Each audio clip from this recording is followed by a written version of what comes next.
1977 एक ऐसा साल जब इंसान ने पहली बार अपना सपना आसमान से बाहर पूरा ब्रह्मांड तक भेजने की हिम्मत की थी।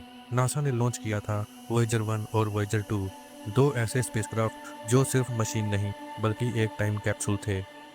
एक ऐसी कोशिश जिसमें इंसान ने अपनी कहानी, अपना ज्ञान और अपनी आवाज़ पूरी कायनात तक पहुंचाने की हिम्मत दिखाई। लेकिन आज 45 साल बाद सवाल उठता है, वॉयेजर अब कहाँ है? और नासा ने जो देखा उसने दुनिया भर के साइंटिस्ट को हिलाकर रख दिया है। वॉयेजर 1 और 2 दोनों का मिशन सिंपल था, सोलर सिस्टम के बाहर तक पहुंचना और यूनिवर्स को एक्सप्लोर करना। सूरज, ग्रह, चंद्रमा सबको रिकॉर्ड करते हुए ये स्पेसक्राफ्ट आगे बढ़े। वॉयेजर 1 ने सबसे पहली बार जुपिटर और सैटर्न के करीब से पिक्चर भेजी, और वहीं पर साइंटिस्ट ने देखा सैटर्न के चांद टाइटन का डेंस एटमॉस्फेयर। वॉयेजर 2 ने तो जुपिटर, सैटर्न, यूरेनस और नेपच्यून तक का सफर किया। ये दोनों स्पेसक्राफ्ट इंसान के सबसे दूर जाने वाले मैसेंजर बन गए। और अभी वॉयेजर 1 लगभग 24 बिलियन किलोमीटर दूर है। सोचिए, 24 अरब किलोमीटर। ये डिस्टेंस इतना बड़ा है कि रोशनी को भी वॉयेजर तक पहुंचने में 22 घंटे लगते हैं।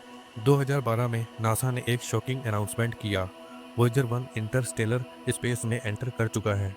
ये वो जगह है जहां सूरज की हवा, सूरज का असर खत्म हो जाता है और एक अजनबी खाली अंधेरा शुरू हो जाता है। साइंटिस्ट के लिए ये एक हिस्टोरिक मोमेंट था। इंसान की एक छोटी सी मशीन अब ऑफिशियली हमारे सोलर सिस्टम के बाहर जा चुकी थी।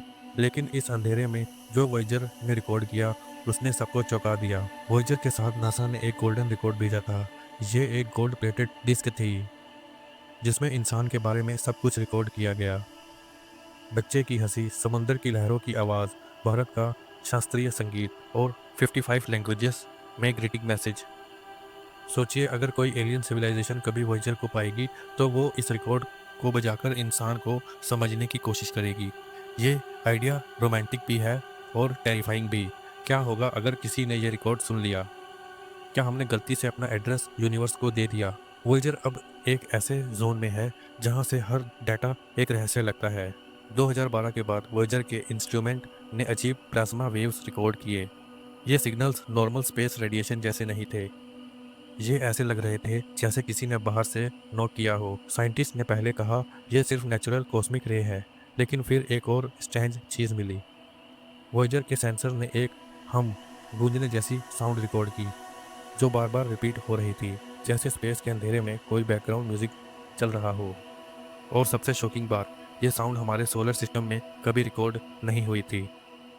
ये सिर्फ इंटरस्टेलर स्पेस में थी। सोचो, एक स्पेसक्राफ्ट जो 1977 में बनाया गया अब भी सिग्नल भेज रहा है, और उन सिग्नल्स में कुछ ऐसी आवाज़ें हैं जिनका जवाब नासा के पास भी नहीं।